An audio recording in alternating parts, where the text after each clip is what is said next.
All right, good.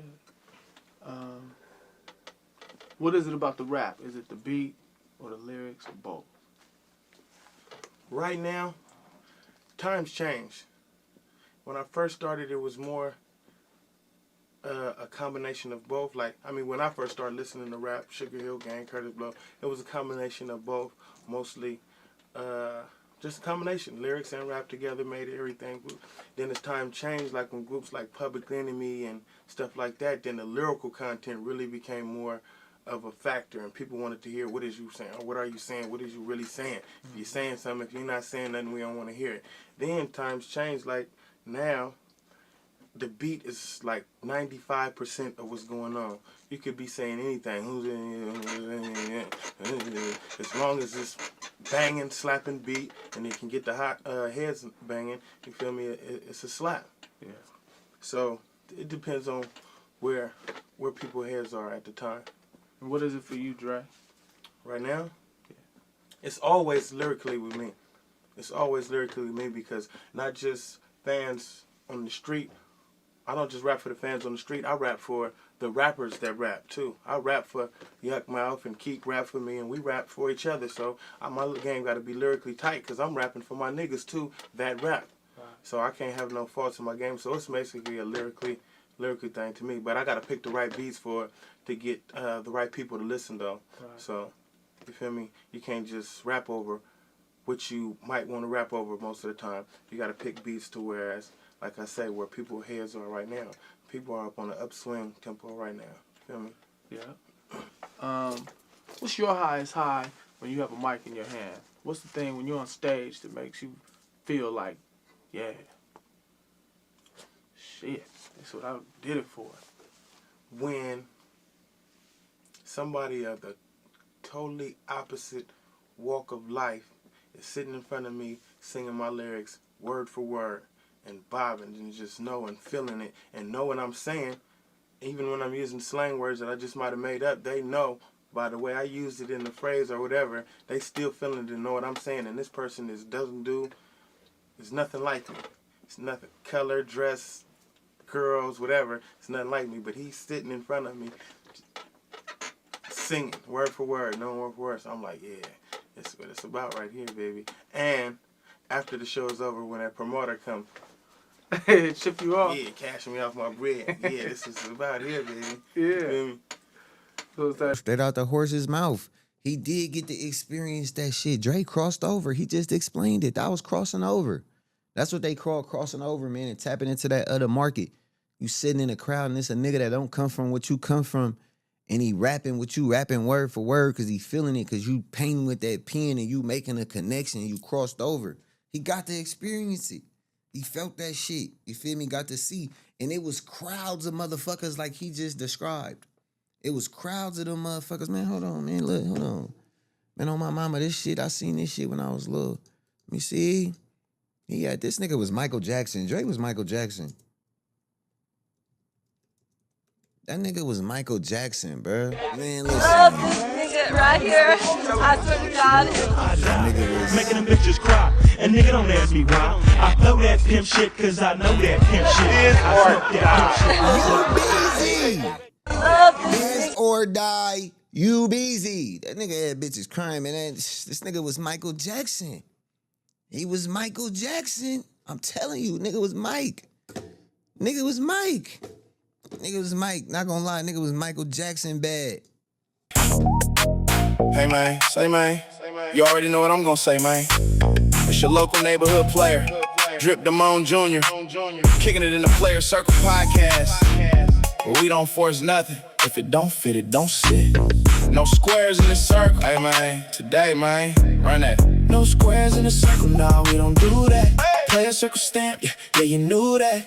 Drip Damone Jr., bring the groove back. Talk slick, play it cool. Let the truth snap, circle tight. Game right, bay talk, all night.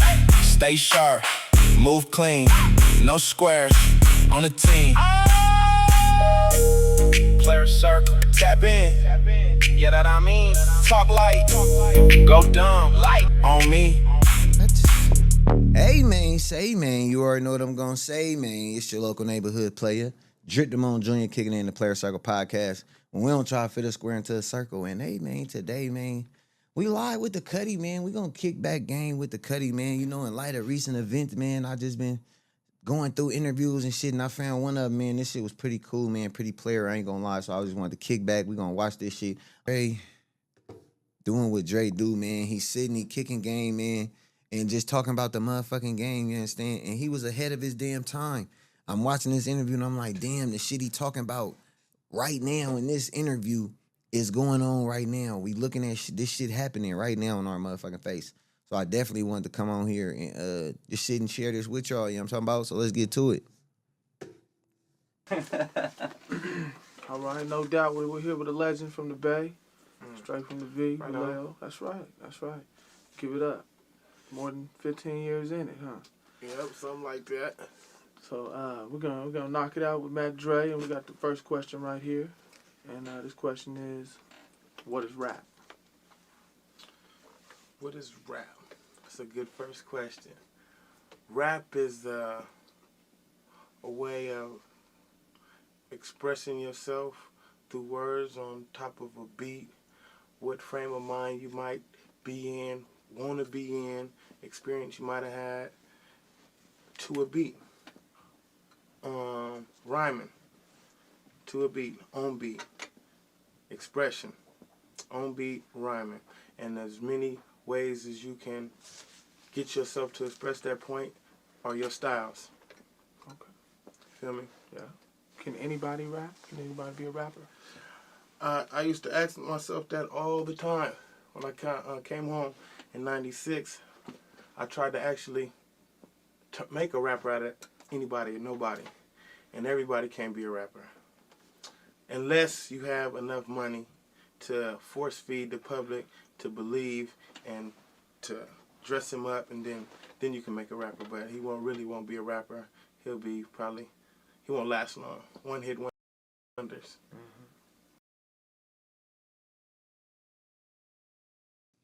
He said, unless you got the money to make a nigga, these niggas be created players now. You get enough money, you can create and make this shit sound like it. And now with this AI, we see these niggas is making AI songs and shit now, blowing the fuck up. The labels is scared. The move Drake pulled where he ready to walk away. Kodak then got out his deal. Young Boy got out and leveraged himself out his deal. The labels don't like that shit. And they showing that, man, we'll create hits without you niggas. We can make anybody a star. Because they took that Phoenix flexing nigga. They took that nigga and made that nigga into a star. He can go anywhere and perform that shit. And he was just a weak-ass, rapping-ass nigga like 2 weeks before that, you know what I'm talking about? And then, boom, out of there, they hit the button on his ass. So he said, if you got the money, they'll make anybody a star, but you might be a one-hit wonder. So it's crazy. That shit going on right now, bro. And I heard that shit. I said, damn, that's what they figured out. They figured out, man, we could make anybody a star. And now we don't even need these niggas to make stars. We just use the computer. That's insane. Diabolical work. You can make a one-hit wonder. For sure, if you got enough money. Okay. All right, good. What is it about the rap? Is it the beat or the lyrics or both?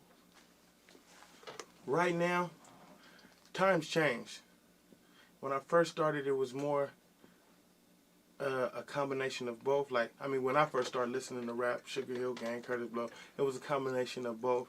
Mostly just a combination. Lyrics and rap together made everything. Then as time changed, like when groups like Public Enemy and stuff like that, then the lyrical content really became more of a factor, and people wanted to hear, what is you saying? Or what are you saying? What is you really saying? If you're saying something, if you're not saying nothing, we don't want to hear it. Then times changed, like now, the beat is like 95% of what's going on. You could be saying anything. As long as it's banging, slapping beat, and it can get the hot heads banging, you feel me? It's a slap. Yeah.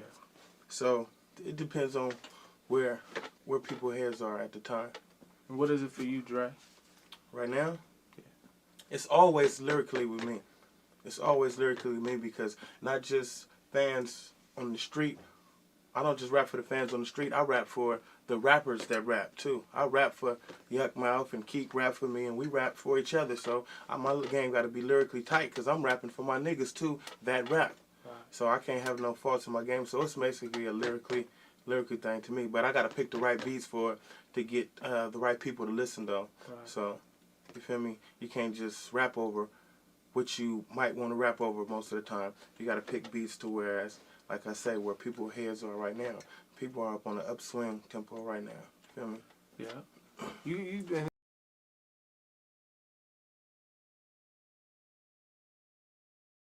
I've always said Dre was one of the coldest men to do this shit. I've always said he was one of the coldest to do it. I see one of the TWC Bree said Dre was a true lyricist as well. Game spitting MC, super slept on as a lyricist. And we just heard him like, man, my shit got to be game tight. It got to be lyrics. I got to have a dope beats to get the right people to listen. And I feel like that's what he did. Because I'm like, when I first connected to Dre, nigga, I wasn't in the motherfucking streets, niggas. I was a little boy. But the beats resonated, nigga, and he was talking cash shit. You feel me? And when I got older and found out what that nigga was saying, I'm like, bruh, niggas don't do it like him. Just put that shit together and he's spitting real GAME, delivering it over a beat, rhyming, saying like really making you think outside the box. Bitch, I need you like Jaws need a raincoat. That shit blew my mind because when I was like, Mommy, Jaws don't need a raincoat. He's a shark. Like, why would he say that, Mom? Mom. Why would he say that? Jaws doesn't need Bitch, I need you like Jaws. Jaws don't need a raincoat. I don't need a bitch. So I knew as a kid, man, you don't need a bitch for nothing. I learned that from Dre. Jaws don't need a raincoat. I don't need a bitch. I learned that from Dre. You understand me? I had to put those lyrics did that shit. You understand me? I could talk a fly off a piece of dookie. I could talk a Muslim about his kufi. That goofy girl gets stewy. I'm just saying, like, that nigga was, I could talk a fly off a piece of dookie. I could talk a Muslim about his kufi. That's some game. You got to have game to do both of those things. They bring me mail like I'm a mailbox. You got to have game to get the mail like a mailbox. He was just talking cash shit like different and talking about, I ain't even gonna lie to niggas, bro. Lyrically, he definitely was up in the bar on niggas. It is so long doing your thing. Is it kind of like with rappers? You said most people may think that you make records for just fans. But you just mentioned you make rappers also for your homeboys, for your people you came up with, like your peers. Is there like a fraternity of rappers, like something like a peership that you do when you see Dr. Dre or when y'all see each other? Well, I ain't met Dre yet, but as far as it's certain levels. It's just like you take baseball, you got your AAA. Still pros, but they still ain't made it to the pros. Then you got your people in the pros that's pros, but ain't all stars. This is just it's certain levels, and I treat everybody that's giving it a good effort with the same respect, but it's different levels. And once you reach certain plateaus, you see what level that you didn't reach. Now, you come up here with the guys that's selling. It's really record sales. That's what they respect, the record sales. Record sales. You could have a hit in the streets and still be respected in the record industry because you ain't sold a lot of records. Right. So once your record sales get to notoriety and you get to statistically, man, you selling records, then that's when you jump up into the real professional or the next plateau. Right. You keep on. I still ain't made it up to the top plateau yet. Feel me? Mm-hmm. I'm still reaching to get up there with a few people like Jay-Z and them and people that I follow, like Tupac. I've been in it. Me and Tupac was doing shows around here together when it was rap. Right in the beginning. When niggas was rapping, not hip hop and all that. When it was rap. Right. I was trying to cut.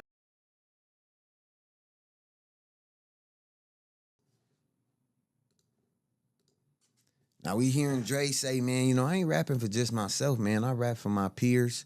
It's peers that I got that I respect in this, like Yuck and Keek. He named some peers of his that he respect, and he like, man, we rap for each other. I ain't just making music for the fans, and I think that's pretty dope. pretty competitive. It wasn't no hate. It's all love. You feel me? Like, you feel me? I ain't in competition with none of my brothers. It might be competitive, but I ain't competing to like, yeah, talking about.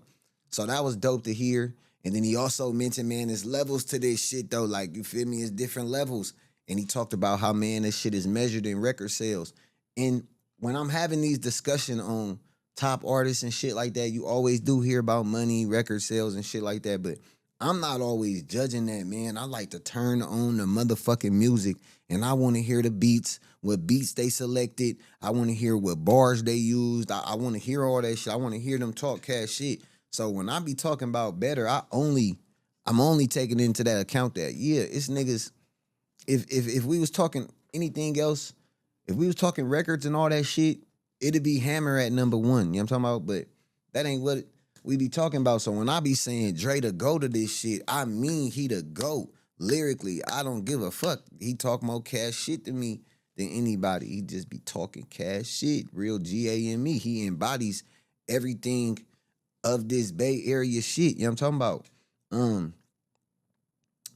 And it was dope to hear him say the niggas who he like, man, I ain't got to that plateau yet. I don't want to say it was dope. Summer Jam, what's going on? Fuck me up to hear him say, man, I ain't got to that plateau yet. But you want to get with niggas like Jay and them and shit like that, and it's like, damn, my nigga I feel like he would have been that nigga.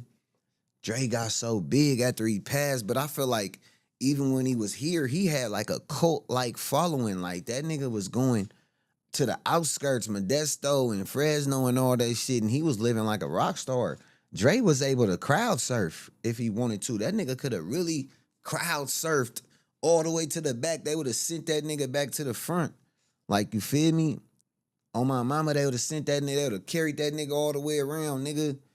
And it was fucked up to hear that nigga say, I ain't reached that plateau yet, man. But to know in 2026, man, you got a platinum record. Still too hard for the radio in 2026. Still making niggas edit the songs because it's you. That's dope, man. Salute to that, man. This nigga was ahead of the game, man. After this, niggas gonna be stealing it. This is hip hop with no Johnny Gill in it. No new edition of Prince when I'm feeling it. Yo, Drip, I fuck with your content. I feel you the only real Bay Area content creator speaking facts. Keep it lit. Much respect, your boy from Vallejo. Appreciate you, man. Much love, man. Much love for real. I ain't gonna lie, man. I'm from this shit. I definitely felt like it was a responsibility. Not gonna lie, it was a responsibility to speak on this shit. Not gonna lie, I felt like, man, I'm from this era. I was around. I was outside. I seen what was going on. And I was around too. We gonna talk, man. I got an interview coming up, man. I ain't gonna say where, but we gonna get to talking and shit, man. I've been around for a long time and seen a lot. And I just felt like this is one of the niggas that he gets his respect, but I don't feel like they put enough respect on his name. Put some respect on my name. Put some respect on it. It ain't enough respect put on his name for me. You know what I'm talking about? I don't like hearing, oh, well, he didn't get to see his run. He really didn't. I don't give a fuck. What he was doing, what he did with his footwork while he was here, it was a run like no other. I don't give a damn. And the only thing that stopped was what happened. But, man, this shit great to watch. Sit back and watch, though, man. It's real GAME. Got a little right off. I got it. Okay. There you go. Hold on, Dre. Wait till the light. Is it good? Okay. Thank you. Okay. Yeah. Thank you. What's your highest high when you have a mic in your hand? What's the thing when you're on stage that makes you feel like, yeah, shit, that's what I did it for?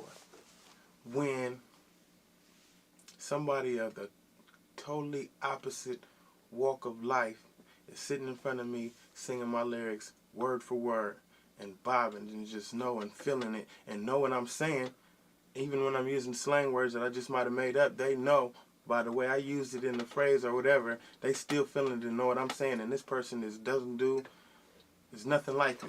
It's nothing, color, dress, girls, whatever. It's nothing like me. But he's sitting in front of me singing word for word, no word for word. So I'm like, yeah, that's what it's about right here, baby. And after the show is over, when that promoter comes, Ship you off. Yeah, cashing me off my bread. Yeah, this is about here, baby. Yeah. You feel me? So it's that.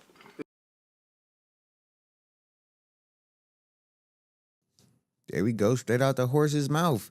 He did get to experience that shit. Dre crossed over. He just explained it. That was crossing over. That's what they call crossing over, man, and tapping into that other market.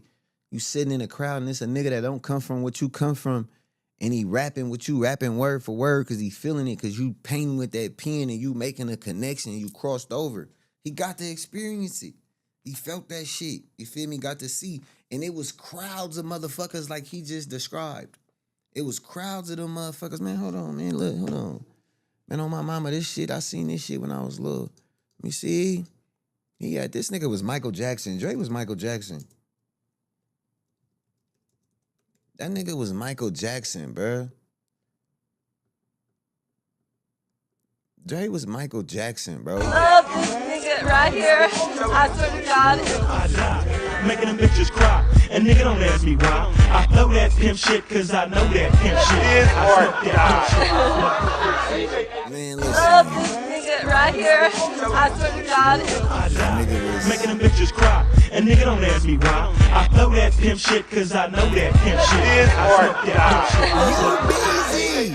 Love this Biz or die, you busy. That nigga had bitches crying, man. This nigga was Michael Jackson.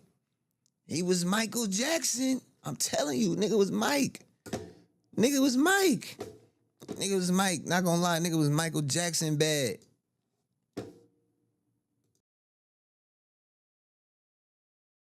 Is it like communicating? That type of thing? It's You feel like? definitely a communication thing.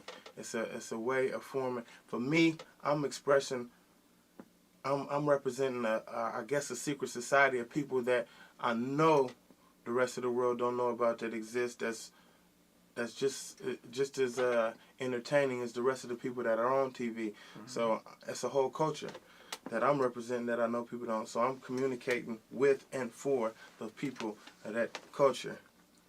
You feel me? Yeah. Sharing something that they might not otherwise be exposed to. Yeah.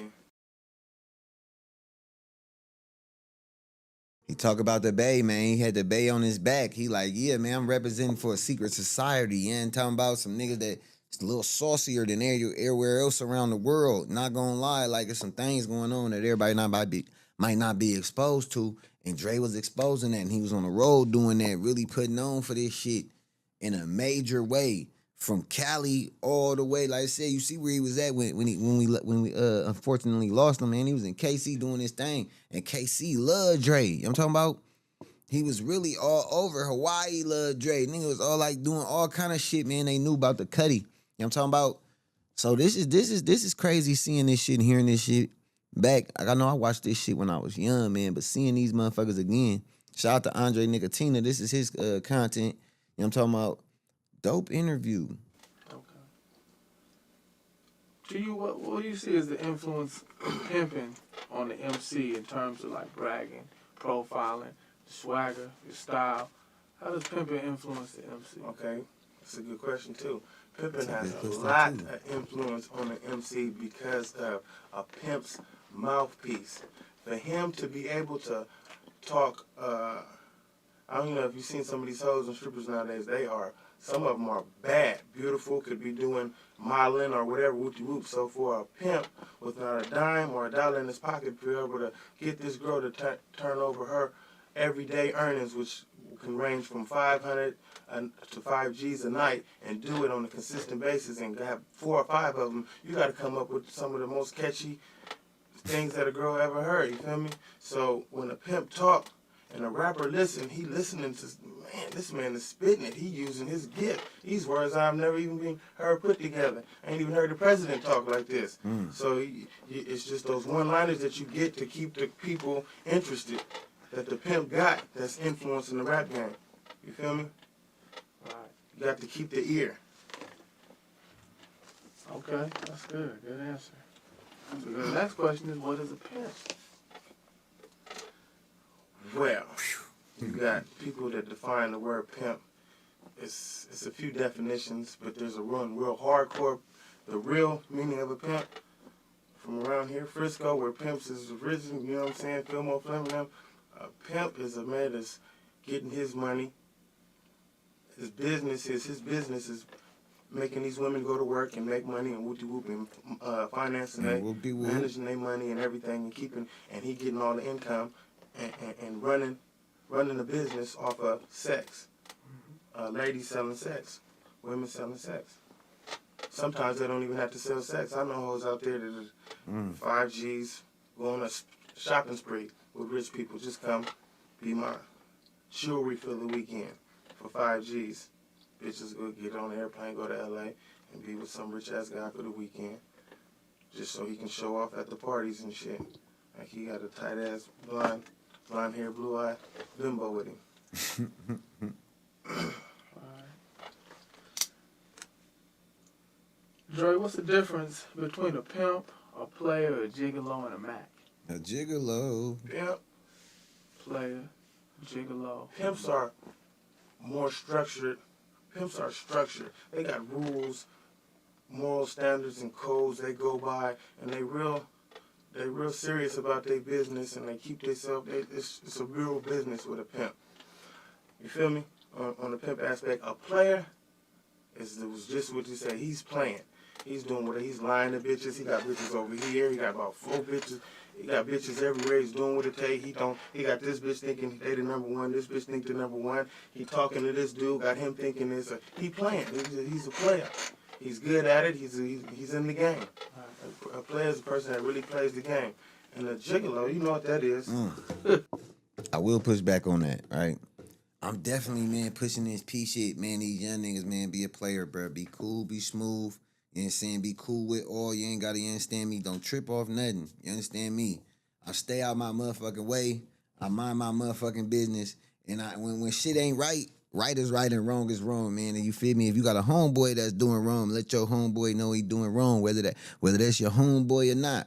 You feel me? You do him a disservice not saying nothing, man. That's keeping it P with your partner. You got to get, hey, man, player, man, you fucking up, man. Players fuck up. You understand me? Definitely don't be playing on nobody, man. Keep it 100 at all times. You know what I'm talking about? If you got a young lady and you dealing with somebody, man, you better keep it 100. You know, so I ain't got time for all that. So, man, yeah, keep it P. You understand me? I'm definitely interested in hear what he say a gigolo is, though. He got bitches everywhere. He's doing what it takes. He got this bitch thinking they the number one. This bitch think the number one. He talking to this dude. Got him thinking this. He playing. He's a player. He's good at it. He's in the game. A player is a person that really plays the game. And a gigolo, you know what that is. You nigga, you know what that is. Dude that he's fucking. He likes to fuck, but he's getting paid for it at the same time. But he not getting paid no welfare check money and nothing that. He getting paid, keeping the shit sharp by fucking these top-notch ladies that want to cheat on their husband and what have you. I know a few guys that's working their gigolo game. I know a few guys just working their gigolo game. He got wearing those Italian cut clothes, those tight silk shirts and black shoes and with shiny shoes and what have you. You feel me? Yeah, staying polished. Okay. That's if you got the stamina. Everybody can't be a gigolo. Huh? Have to lay it down. Okay. What about a Mac? Well, my name happens to be Mac Dre, and I got 2 definitions for that. I am MAC. I don't know, it's not MACK, MAC, and that's for the mastered the art of communicating. Like you said, this rap form is communication. So, and you know, I got my bachelor's in this communicating game, right? With all races, kids, 9 to 99. You feel me? But the other MACK, like Short, we talking about, is a form of a pimp, but he more lenient when his. A lenient pimp. You know, pimps. He a form of a pimp, but he more lenient. You know He a more lenient pimp. Rules, they get slapped, they beat the bitch down with the will. Mac can more like so do what he want to do when he doing his pimp game. He pimping, but he doing it the way he want to do it. You feel me? Okay. More of an independent style? Yeah. Maybe. What is it about the pimping that attracts females? Draw a picture for us. Well, mostly. I don't want to hear him talk about the pimping too much. Young age, like 19, 18, cannot manage the money worth nothing. A pimp gonna make sure he needs some. I done grew up in this. That's the reason why I've been. Who are you? Who is Mac Dre? Who is Mac Dre? Man, I'm many people and they all want to get paid. Many people and they all want to Man, get paid. I got to run that back because that's definitely going to be the intro clip. Man, I'm many people and they all want to get paid. I know that. That's why I got so many fucking nicknames because it's a lot going on up here. I got a couple screws missing. Some of them I loosened myself. Some of them came loose over the few years. Some of them I've tightened back up myself, but a couple of them still loose. I'm many people and they all trying to get paid. It's crazy. Grew up in this. Who are you? Doing nothing. I don't have to worry about it. He got it all. Okay. Here's a question, Mac Dre.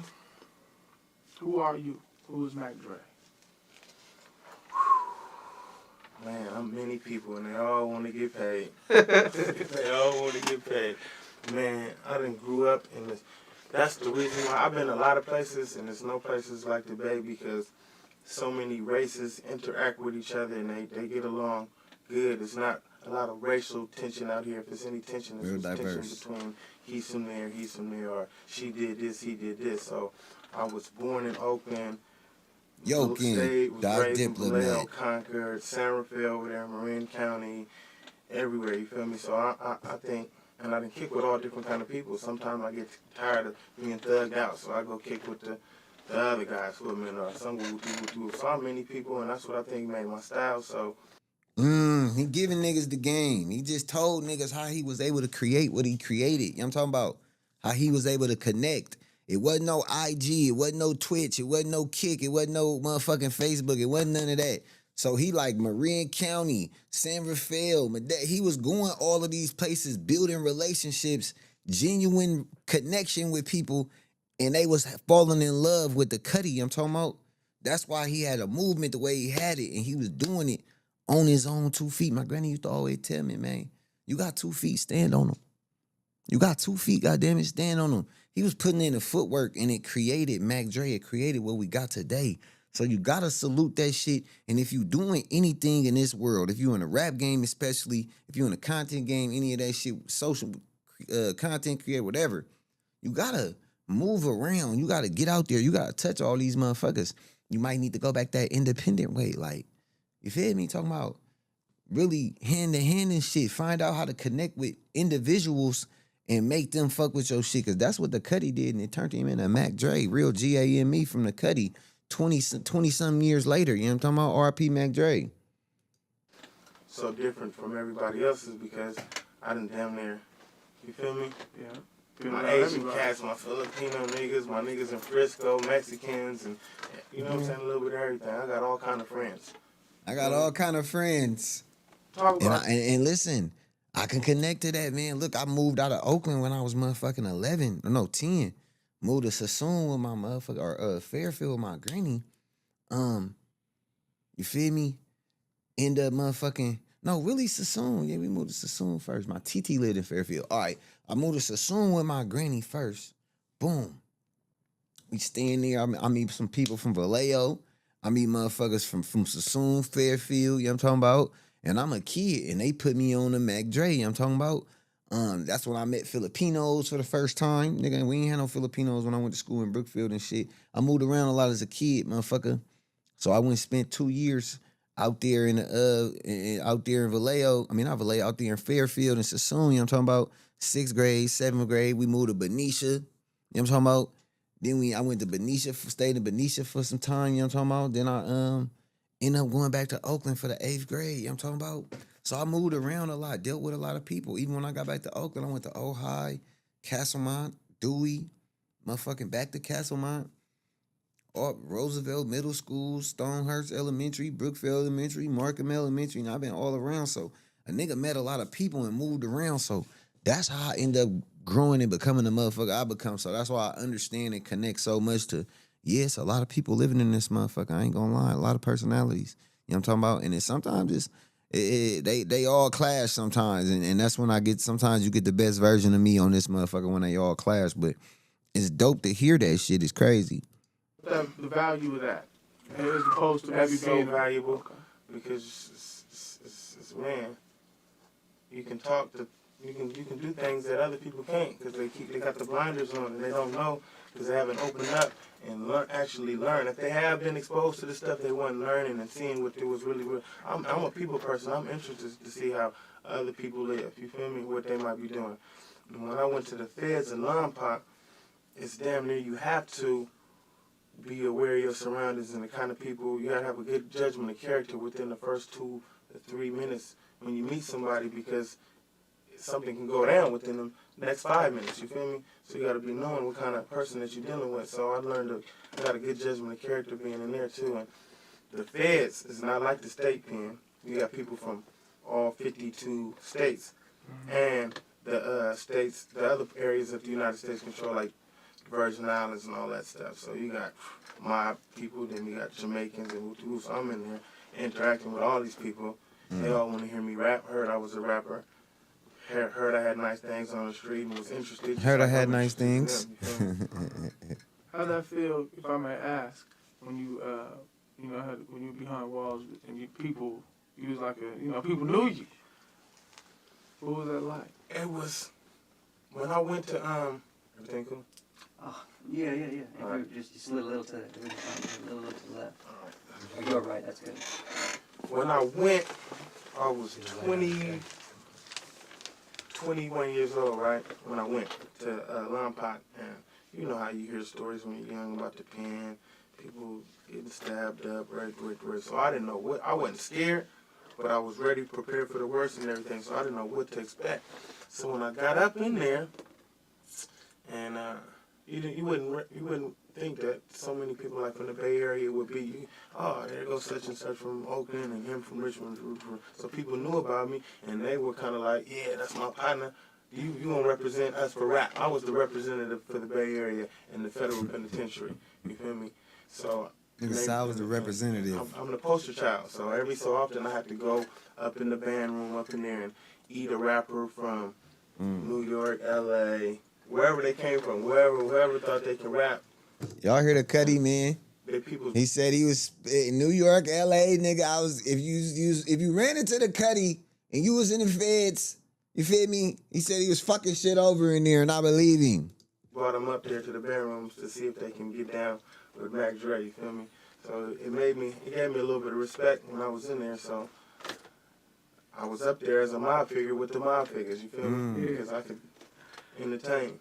Nigga, I've been on the yard with the Mexican mafia and I only run with niggas that are killing Dafia. He said, nigga, I was on the mob figure, with the mob figures, nigga. You know what I'm talking about?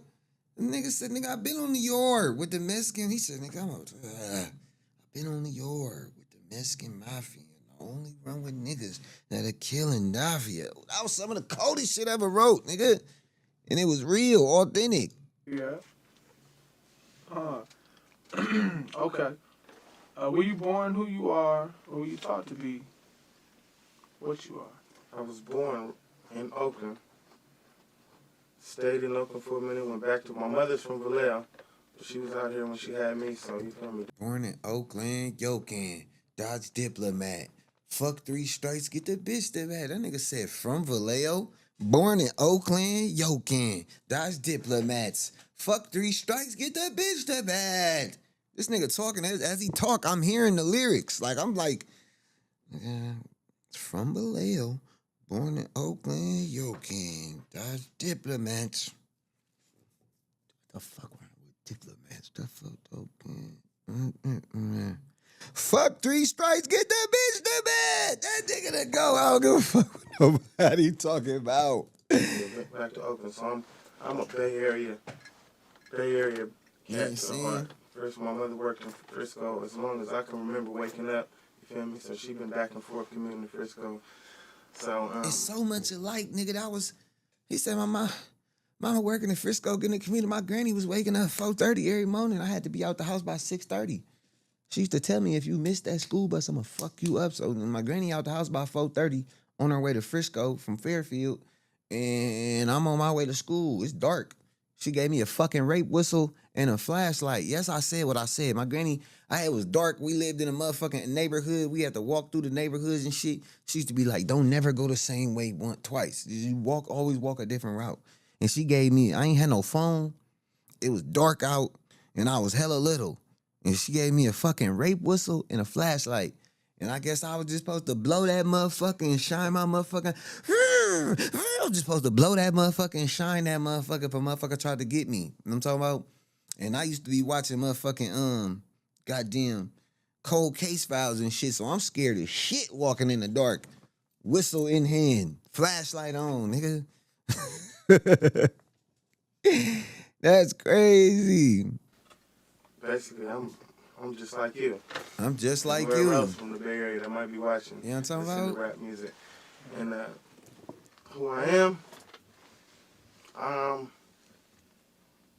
I'm the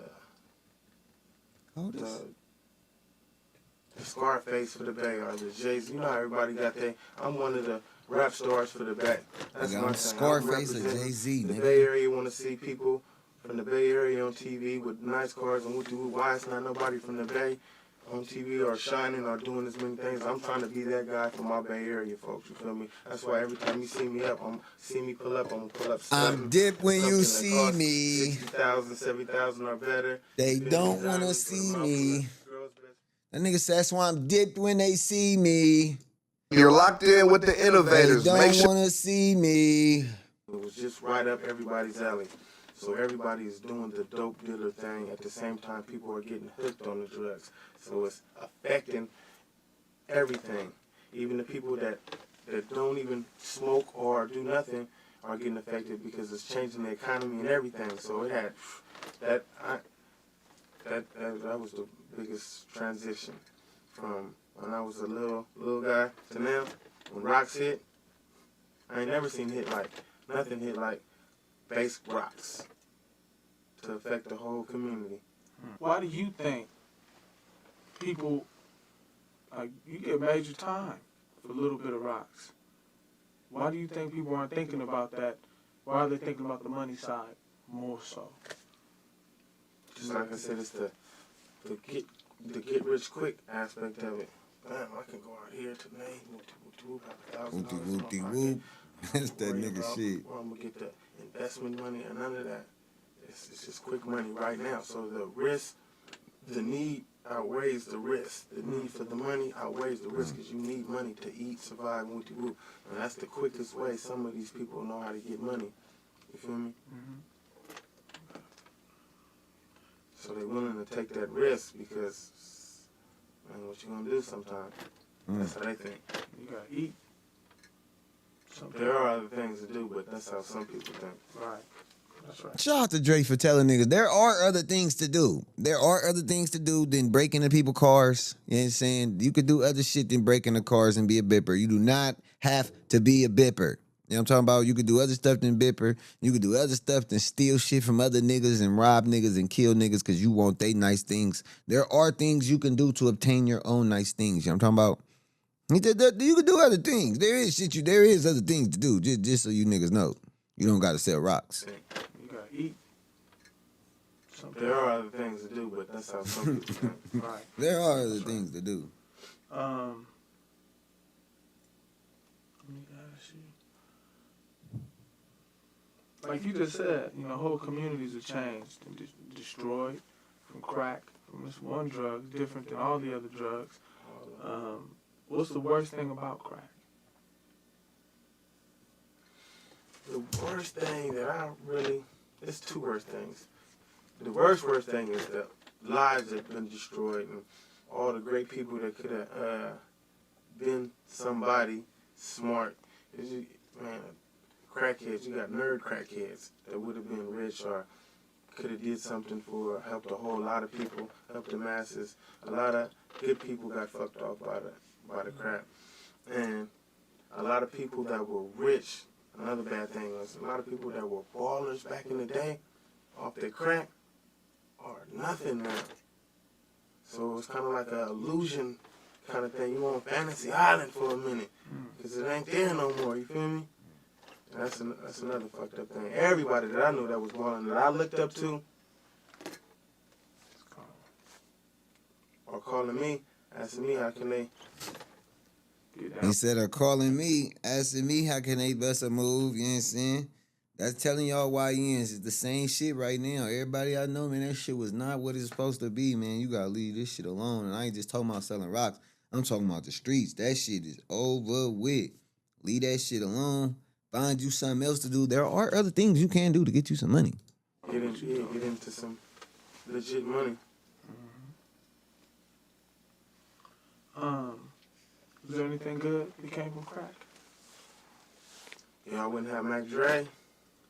Probably Tupac wouldn't be rapping. A lot of people would not be rapping if it wasn't for the troop shoes, the niggas out on the block slinging rocks, the 9mm, the Uzis. If it wasn't for all of that, rap wouldn't be so interesting. You feel me? Some rappers say that the crack game created like a hustle, created a mentality, especially in like the Bay Area. It did. Where people learn how to take That's what a lot of people did. Apply their street hustle to the rap game, and it worked. And it worked until the major labels started microscoping what was going on and kind of like muscling out the independent guys with a little bit of money by having a lot of money. Yeah. And make it hard for the independent label. So this shit is a hustle. I'm telling you, even this shit I'm doing right now, man, this shit transfer over. Like when I was rapping, it was a hustle I had about what I did when I was rapping. And it's the same kind of hustle I applied to this, which is the same kind of hustle a nigga had when he was grinding. So it's like any and everything that you do is a hustle. Even if it's legit, you got to hustle for that shit. You got to have that go-get about you. You got to have that know-how that I'm going to figure out anything. Because, man, when you was living that life, situations would come up and you would have to figure it out. It's the line between freedom or going to fuck the jail, you know what I'm talking about? And strenuous situations, you had to make motherfucking moves and you always made shit happen. So it's the same shit with this, just figuring this shit out, man. I turned myself into a goddamn streamer, nigga, like off the phone, nigga, off talking to this, making videos, just doing voiceovers, you feel me? So it's definitely the same. And I like what he said about he like, man, the labels pushing out the independent niggas because the labels don't want that. The labels don't want niggas independent. You know what I'm talking about? And that's why I said earlier, they making artists like the Phoenix flexing niggas because they don't want niggas going independent. You want to go independent? We don't need you niggas. We'll make an AI nigga. We'll spend some money and make a nigga. It was because they seen that we were making it hard for them. We had arrogant rappers out here that wasn't signed. I haven't still signed yet.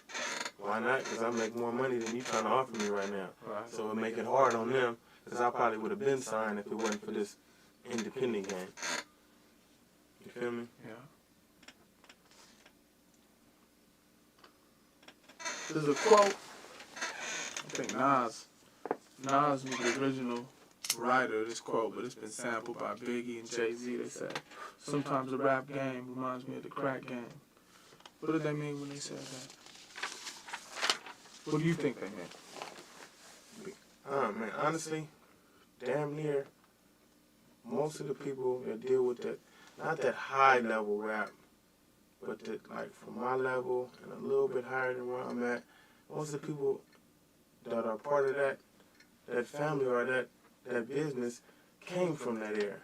So you're dealing with a lot of the same attitudes, temperaments, and mentalities that came from there. So haterism, all there. It's the same people, but a different business. So it kind of reminds you when somebody's trying to work you on a rap deal, kind of remind you of a cat that was trying to get over on a few grams or whatever, woo. You feel me? Because it's the same people damn near on that level, unless you're up at the top where you're only talking to executives. But you really never get away from them kind of cats, though. Because you got to always have muscle applied in any business you do. So you're going to bring some knuckleheads. There's knuckleheads and cutthroats going to be in the business regardless. So it's kind of the same. You're dealing with the same kind of people. Okay. When I say the word respect, what comes to mind? Respect. Respect is when a man can kick with people or hang with people or interact with people and not be tested beyond normal tests. You know how somebody might ask a question and be like, so what do you do? That's respectable. But what sets you from? What do? That's not respectable. So when you can have enough respect to where somebody not over testing you, that's respect to me. Right? So a principle I stand on as a man, man, I lead with love and respect. My granny used to always teach me, you gotta give respect. You gotta give respect to get it. I'm talking about, and she was telling me that, like, if a motherfucker ain't respecting you, don't get that shit back. I'm talking about.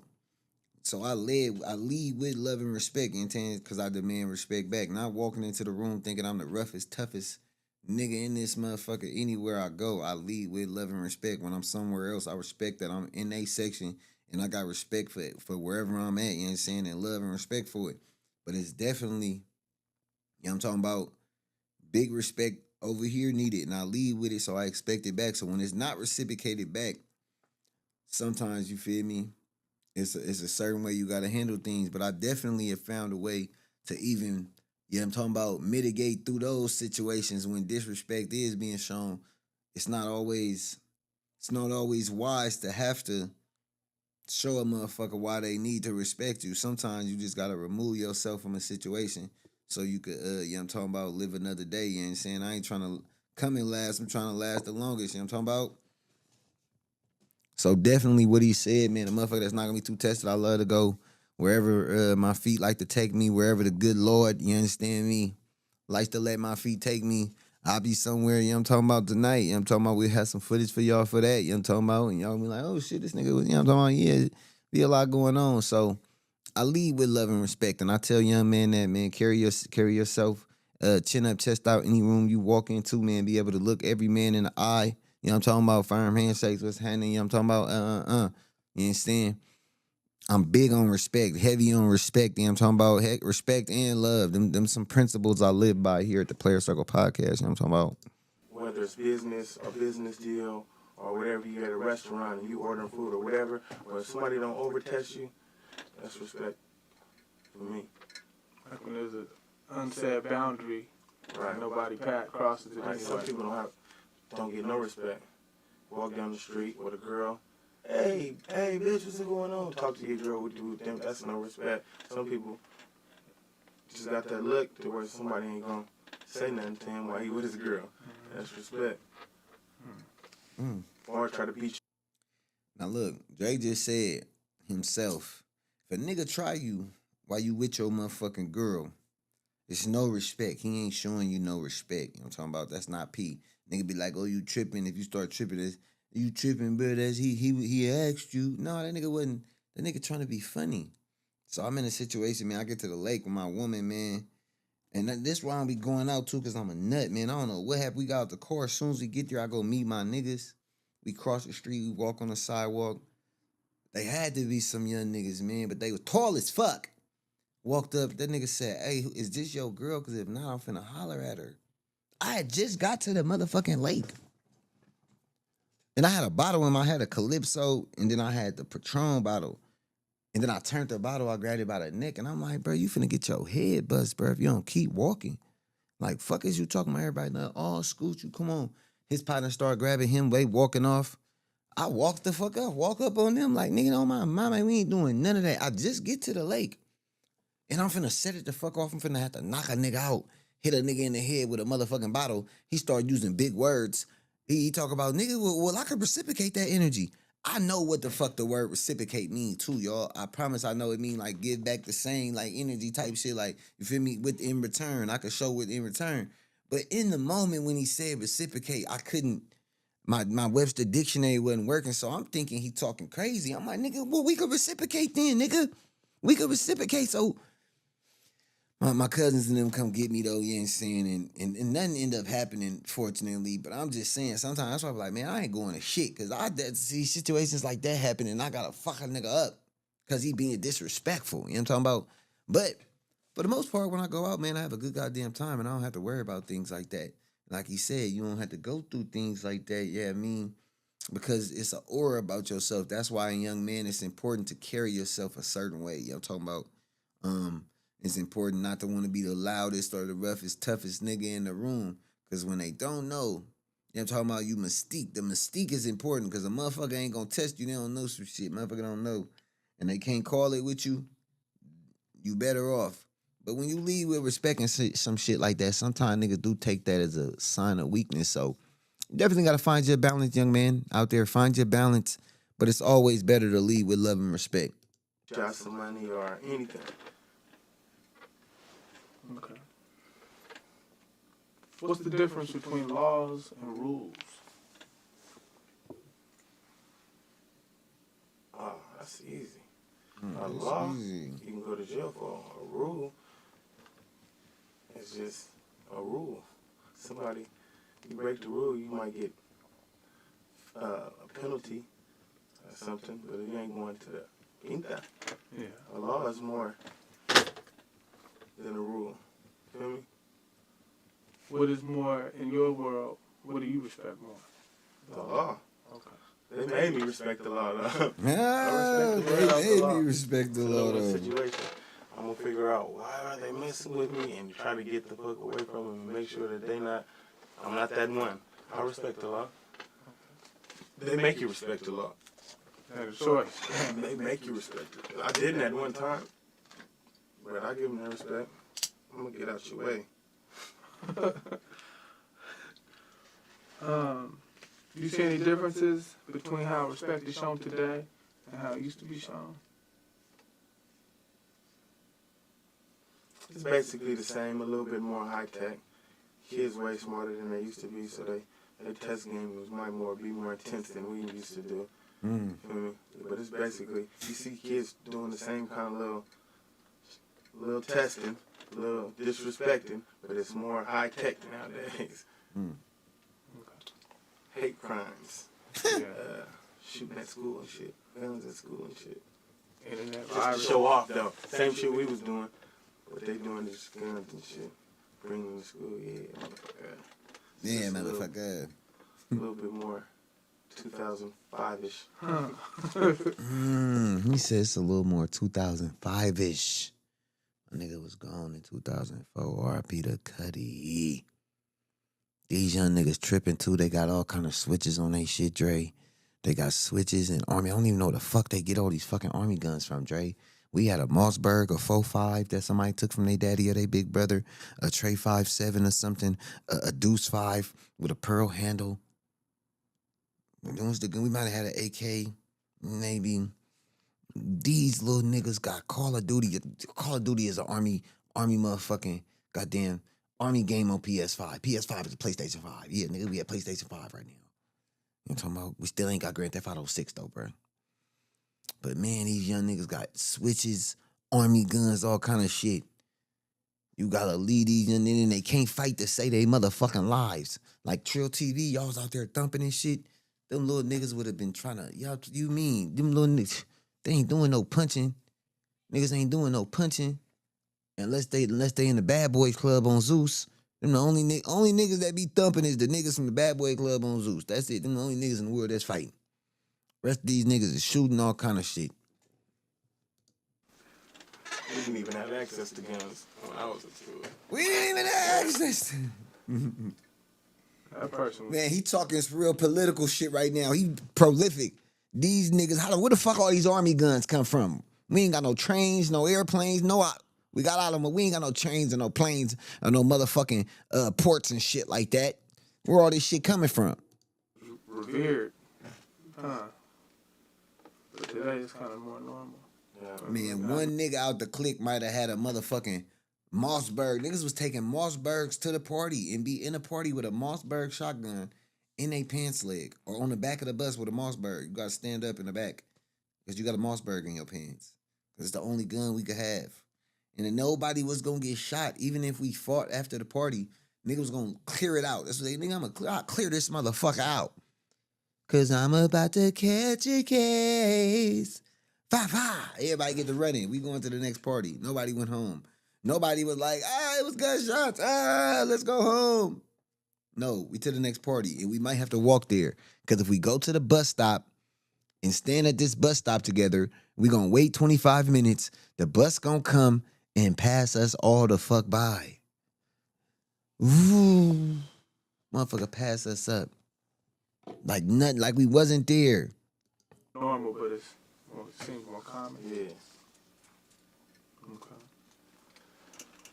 Just a question here. I'll ask you. Who do you think police respect? Each other.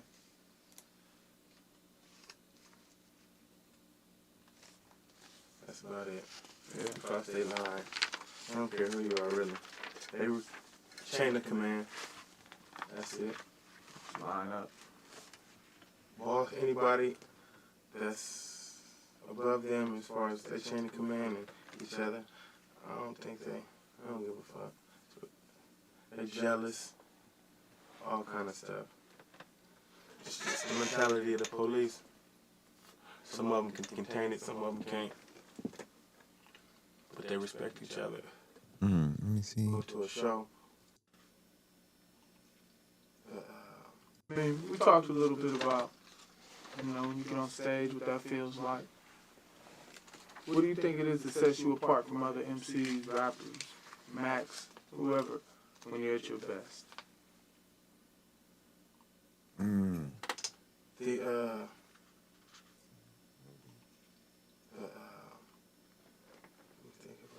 Being able to, I got fans, like, you come to Mac Dre show, man, you might see any kind of person there.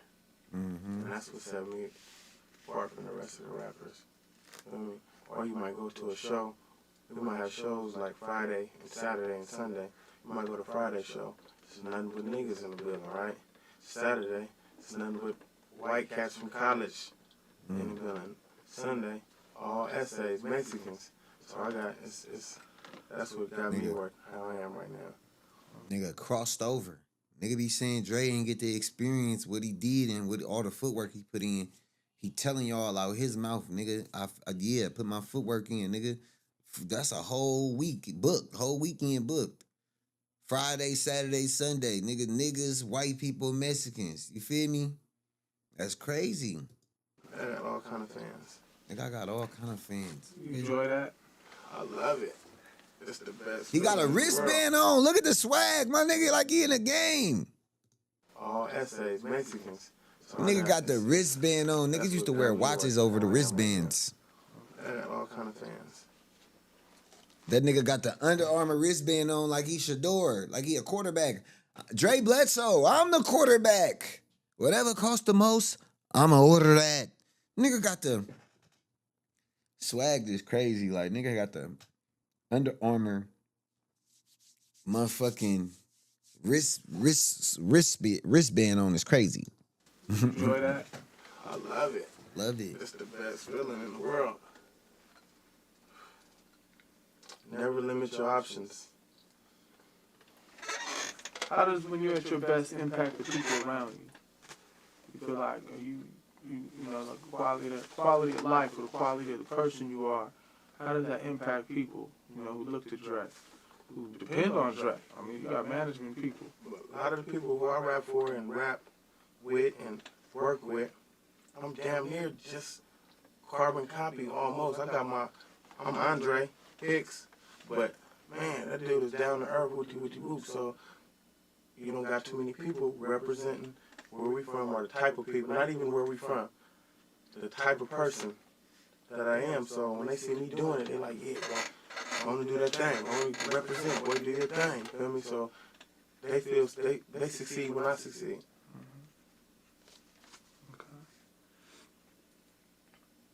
How does that make you feel to other people?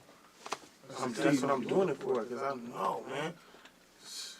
My niggas and people, I got people in Kansas City, I got people in Denver, everywhere. I know that these type of people, I know what they want, and they not getting it. So that's what I'm here for.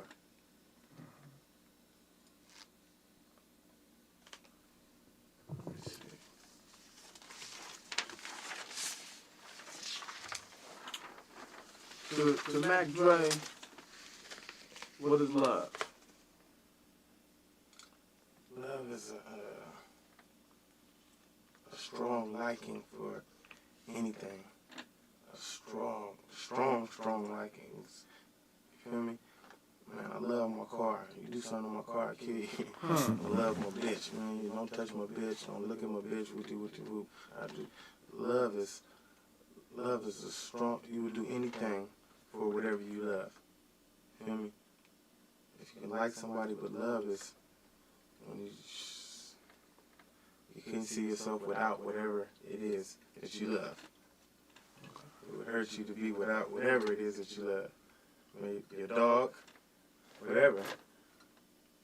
Your homie, your caddy, whatever it is. Okay. It's an inseparable bond. What's the difference between love and loyalty?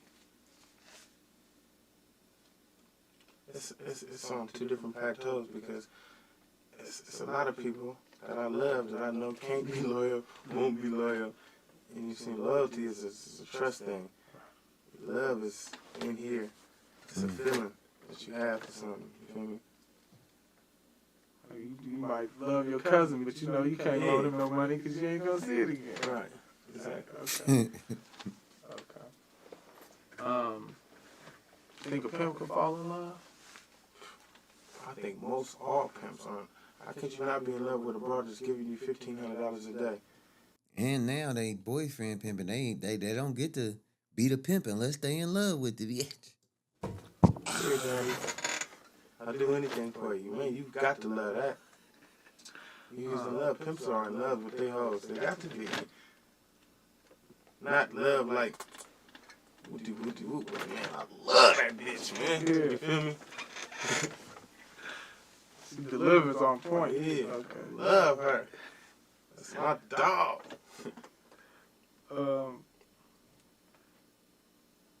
You come up around a lot of different things, like hip hop, rap, the dope game, bank robberies, bank robbery, the romper room, all this type of stuff. Is that what the romper room was? The romper? What would you feel about? Do you have children? I have a daughter. Okay. How would you feel about her getting involved in the game or being exposed to it even? That's another thing that I try to project in my rap too. Another way to have fun. It's other things than resorting to the illegal. I try to make it to seem like, man, you're smarter than to have to resort to taking a risk to make money. So I just try to show people another way to make money and have fun without even taking a risk or putting yourself in harm's way. You feel me? So, Real GAME, you know what I'm talking about? He asked him, how would you feel if your daughter... I probably would have walked out the interview with, bitch ass nigga. I mean, but I get it, I gotta be professional, I gotta be... Woosah, you know what I'm talking about? But, you understand me? I do like that he said that, you know, it's another way. He was giving some real game, you know what I'm talking about? That this ain't the only way, man. And he said it multiple times in this interview, and I think that's really dope that he took the opportunity to say, man, yeah, it's other ways to get your pay, man, especially in this time, in the day and age that we in now. This had to be 2024, you know what I'm saying, right before he passed. This was one of the last interviews he did. And he was saying, man, it's another way. He was pushing some GAME down, so I hope you young niggas picking this shit up, man. it's just, I don't know. How old is your daughter? 13. Is she? What's her name? I try to, I lost my train of thought. I try to make him, man, go another route. Okay. Bitch ass nigga, you asking too much, bro. I rap so Don't worry hard about about daughter's certain name. things that happen, so they'd be like, nah, I don't want to go that. He did that, but he went to jail off that. Yeah, I don't want to do that. Scared straight kind of thing too. You feel me? Show him a different route. Yeah, I got partners did. You go for the quick broad, the big button, the smile. You might get set up, whoop, scared straight. I give it to him straight. Yeah, you don't want that to happen to you. I did that, and it don't feel good. I didn't like it. It didn't feel good, and it wasn't right. Okay. Thank you for sharing that. It's kind of private info. Mm-hmm. I know you was asking too much private info, nigga. At all. When it comes to that aspect, I'm squared in my mother. And I love that. That's why I had to reinvent myself, man. I'm not who I used to be. I'm not that guy no more. You understand me. I know we say, man, we ain't trying to fit a square into a circle, you know what I'm talking about? Definitely ain't no square, but you know what I'm talking about? When it comes to anything other than what I do now, man, this is strictly what I do, man. I give my opinion and my thoughts about things that I watch and see on YouTube. Niggas sit on their phones watching YouTube all day long, typing in the comment section. I got tired of typing in the comment section, and I bought me a motherfucking mic, and I started kicking this motherfucking shit, spitting this GAME, doing what I do, pushing my message and spreading what I want to spread, you know what I'm talking about? So, yeah, man, that's definitely, that's dope. It's dope just to keep hearing this nigga talk about using this platform the way he use it. What he said? I lost my train of thought. You see, I don't do nothing illegal. I don't do nothing illegal, nigga. I don't do nothing illegal, nigga. I'm an upstanding citizen of the law. You know what I'm talking about? Couple of mutual combats every now and then. Couple of mutual combats. Nothing unmutual. All mutual combats. Nothing unmutual. All mutual combats. You know what I'm talking about? At all. When it comes to that aspect, I'm squared in my mother. My weed's medical. Yeah. Dre was a player. He was laid back. Would you say you're in love with money, Dre? No, I'm not in love with money. I burn up $100 bill right now. I spend money like it ain't shit. I disrespect money. Huh. But I know it's a necessity. Yeah. You feel me? So you can't be a person like, oh, I'm cool. I'm cool with my $7 or my $13 an hour job. But that's not enough to feed the whole family. You got the money. You got to have money. Don't chase the bag, young niggas, though. You be chasing the bag forever. It's never going to be enough. It's never going to be enough money. So you got to find value in other shit. And you got to find a way to make niggas give you money for your time and your excellence and your talent. You got to trade your talent and your energy for income. You got to find a way to do that.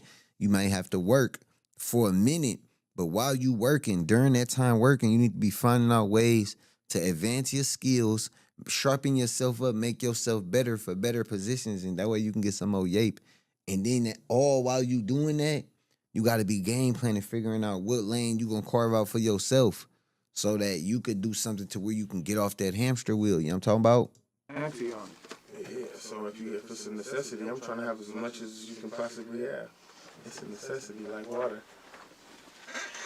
You think can a real hustler ever be broke?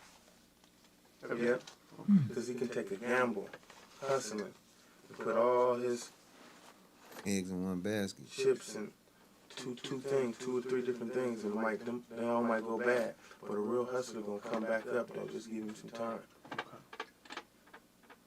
Why is that? A What is it real about hustler can go broke, but a real hustler can't stay broke. You ain't no real hustler, man. How long you been broke?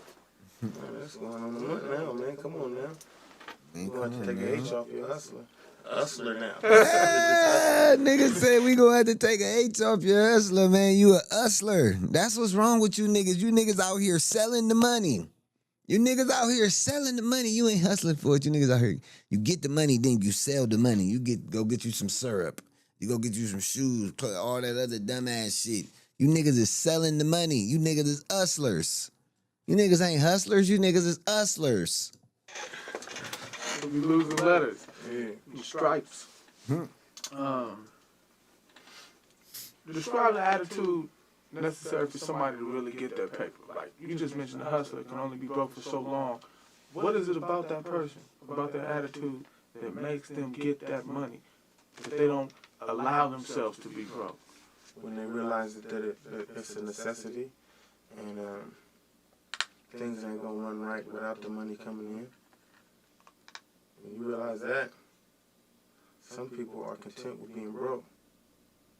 Some people don't have a place to stay and live couch to couch. a hustler is going to know that it's a necessity to get that money to live right. All right. What's the worst thing about money? Money can make people. Worst thing about money make people kill for it. It's people that hustlers so into hustling that they will kill, take another life for some money. So money's not worth more than life? Nah, nothing's more worth than life. That's it. So you got the camel on. We got people over there fighting right now. Is that the same kind of... They killing for money. Yeah. Not everybody in that world's killing for money, though. No, I mean like the people sending people. Not everybody that's sending them is killing for money. Some people think they have a legitimate right, and they're fighting for a legitimate, holy or whatever, spiritual cause, religious cause. Mm-hmm. Feel me? Yeah. Okay. And some people are fighting, like on American soil, are fighting for revenge. So you can, some people are fighting straight out of revenge, or sending them over there straight out of revenge. So I don't think everybody is in it for the money. Okay. A lot of people are though. Yeah. A lot of people are though. Good answer, man. That was good. Why do you think money has inscribed on it, "In God We Trust"? What do you think the people who put that on there for? I think it started as a man, we gotta have that on there because this is who we represent. God, this is.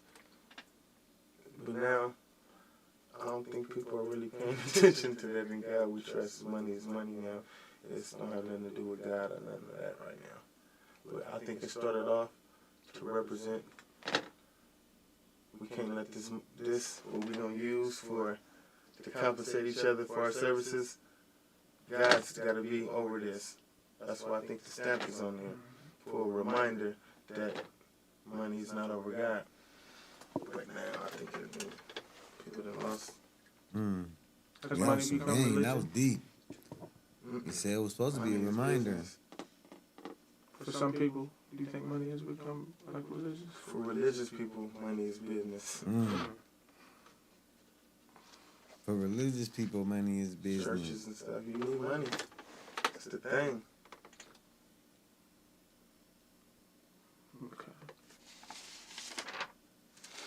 Okay. Last question was, Some people use religion to get money. I see a lot of people doing that. is that pimping? Like a motherfucker. This is a question we kind of talked about. We talked about life and money. And this question is, you can answer this if you want to answer this one. You kind of did. Is money worth risking your life for it in the short or long run? If you can save lives, it's going to help a lot of people. You can take a chance. It's going to save a lot of people. I do this to get all this money right now. And it's going to save a lot of people. And I'm the kind of person that can handle that risk, then yeah. Feel me? If you a nerd with glasses and you know that's not your thing to take that risk, then you shouldn't be doing it. But you got some people that can handle that risk, that's going to save a whole lot of other people. I think it might be necessary sometime. But not no ordinary guy that couldn't. On square. I'll do it. Fuck it. Send me. Fuck it, send me. Just out of nowhere. Yeah. Okay. Mac Dre, man, we appreciate your time. That concludes the interview, man. Thank you. Keep it trill all the time. Yeah. Trill TV. Bam. Nicotina style. Trill TV, I mean, he sat down with Andre Nicotina. You know what I'm talking about? And you know what I mean? That was a dope interview, and I'm glad we able to bust that down. You know what I'm talking about? The Cuddy was ahead of his time, you know what I mean? You know what I'm saying? So yeah, let me know y'all thoughts on everything, man. It's a lot of content that's been going on, man, going around, man. Y'all get to us on Instagram, Drip Damone Jr. That shit barking, going crazy, you know what I mean? I ain't gonna hold y'all up too much longer, man. You already know what to do, man. Like, comment, share, subscribe. And we'll be back with another one when we got another one. And, man. Drip them up. Turn me up. West Coast talk. Drip them on. Party. Drip them on. Yeah, we set the tone from the streets to the mic. Yeah, we run the zone. Real talk, no cap. What you hear is facts. If it's trending, we on it, bring it straight like that. Drip them on. Yeah, we set the tone. Big vibes, big plays. Yeah, we in the zone. News, culture, gang, we don't ever miss. If it's real, we talking. Yeah, it sound like this. Yeah. Breaking down the game while the world watch. From the block to the boardroom, we connect dots. Twine in the field, yeah, he locked in. Professor with the playbook, we gon' talk then. Heavy on the coach and never watered down. If it's heat in the streets, we report it now. The bass get loud, yeah, we bring pressure. Different point of views, but we move better. From Oakland to wherever they feel the way. Independent grind, yeah, we paved the way. Real ones tap in, fake get exposed. Drip them on podcast, yeah, you already know. Drip them on. Yeah, we set the tone from the streets to the mic. Yeah, we run the zone. Real talk, no cap. What you hear is facts. If it's trending, we on it, bring it straight like that.